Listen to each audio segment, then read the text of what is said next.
Well, hi everyone, and welcome once again to another fun-filled edition of Adam's Music Box, where today I want to talk about one of my very favorite bands of all time, frankly, and certainly one of the top bands of the 80s. And this was, of course, Mr. Mister.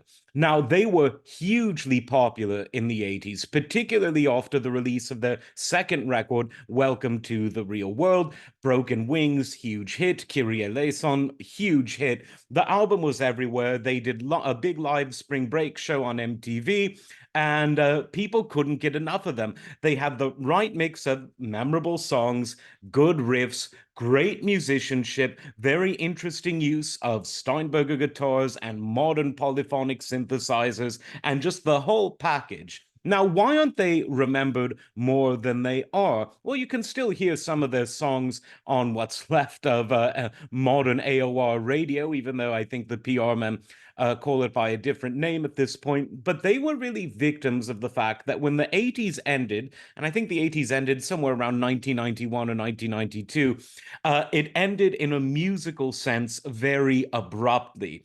Compare that to the 70s.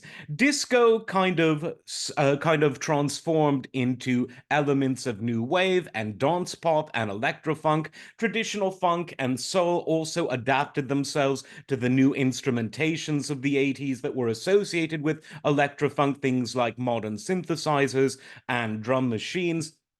Heavy rock bands that had to make a decision. Do we go heavier, as some did, or do we go more into the AOR field? Did AOR bands that had a more sort of extravagant sound strip it down and reinvent themselves? And all of these bands that did this, prog rock going AOR, etc., punk going new wave, the transition from the 70s to the 80s was pretty smooth, as was the transition from the 60s to the 70s. But the musical transition from the 80s to the 90s was anything but smooth. It was really chaotic because there were lines in the sand where youth and age were really fighting at each other, where black music and white music became very different once again. And all of these things made for a 90s music scene that was rather unwelcoming to most bands that had success in the 80s or decades before.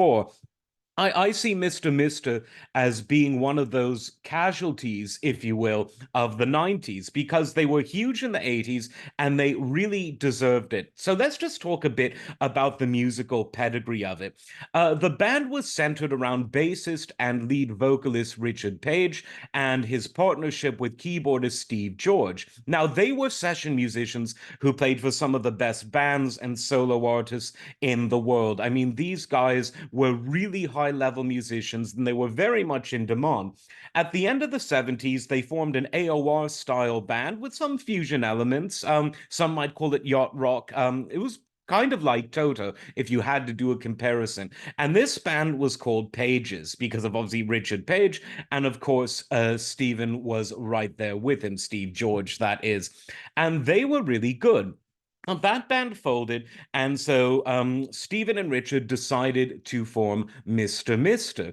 And this band was within the same spirit of Pages, but with an updated sound for the 80s. Like I said, all of the modern polyphonic synths, the Oberheims, the sequential circuits, Prophets, the modern Roland synths, the Jupiter, for instance, they had it all. And a very modern drum sound, but not one created with a drum machine, but one created by a very accomplished drummer, Pat Mostellato.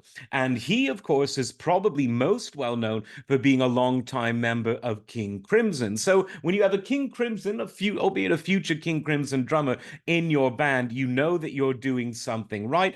And of course, rounding things out on lead guitar was Steve Ferris, who later went on to be part of a reformed Spooky Tooth. Very, very accomplished. The band Mr. Mister released three albums during its lifetime. In the 80s, there was another one released many decades later that I think is best classed as a reunion album. The first album came out in 84 and it really introduced their sound to the world. It was called I Wear the Face. Really catchy tunes, really upbeat, groovable, danceable, but still very rocky, very masculine, but something for everyone to love. And that's, again, one of the reasons behind their success. But it was the following year with Welcome to the Real World that they hit it big. That was their top selling album ever. Not a single track of filler on the album. In fact, almost every song could have been a single. And it was that album that really made them a huge success. Their final album was released in 1987. It was called Go On. And although it sold relatively well, it was the lost album from the golden era of the band. The musicians went their separate ways.